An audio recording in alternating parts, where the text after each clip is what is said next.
Sir काय घटना घडली नेमकी?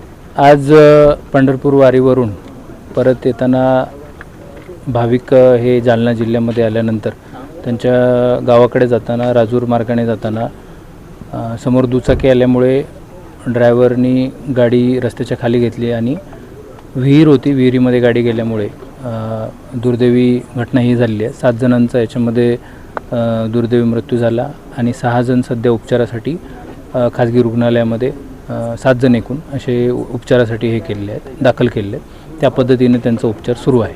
सर, आपल्याकडून ही माहिती मुख्यमंत्री एकनाथ शिंदे पण यांनी घेतलेली माहिती आहे. काय नेमकं काय बोलणं झालं? माननीय मुख्यमंत्री महोदयांचा फोन आला होता. त्यांनी पूर्ण घटनेची माहिती घेतली. त्यांना पूर्ण घटनेबद्दल आणि बचाव कार्याबद्दल सुद्धा अपडेट केलं. फोन आला आणि त्यांनी बाकी जे रुग्ण सध्या ॲडमिट आहेत तर त्यांच्याबाबतसुद्धा विचारणा केली. त्याबाबत जो खर्च आहे तो शासन उचलणार आहे. 7 जण जे सध्या उपचार घेत आहेत तर त्यांच्याबाबतही तपासणी मी जाऊन त्यांची भेट पण घेतलेली आहे. आता काही दुसऱ्या हॉस्पिटलला आहेत तिथे जाऊन ते भेट घेतो आहे. तर पूर्ण खर्च जो असेल त्यांच्या उपचाराचा शासन उचलेल. त्याच पद्धतीने जी मयत झालेली व्यक्ती आहेत, दुर्दैवी ज्यांचा मृत्यू झालेला आहे त्याबाबतसुद्धा विचारणा केली, ती माहिती दिली. ओके सर, आपण स्पॉटला जाऊन आलात का?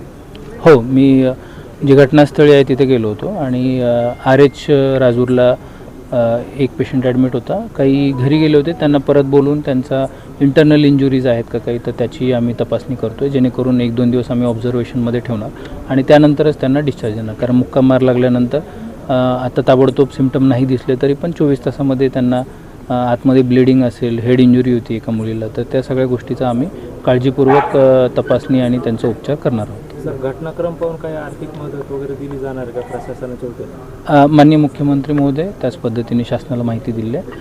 त्याचं त्या स्तरावरून निर्णय त्यांच्यामार्फत घेण्यात येईल. आज जालना जिल्ह्यामध्ये अत्यंत दुर्दैवी घटना घडली आहे. वारकरी जे पंढरपूरहून वारी करून परत येत होते त्यांची गाडीला अपघात झाला आणि ती गाडी विहिरीत जाऊन पडली.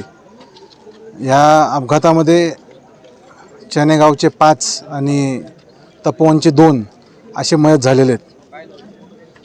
खोतकर साहेब सध्या मुंबईला CM साहेबांच्या बरोबर आहे. मी त्यांच्या कानावर ही घटना टाकली आणि CM साहेबांनी आश्वासित केलेत की जे मयत झालेत त्यांना राज्य शासनाकडून आम्ही मदत मिळवून देऊ.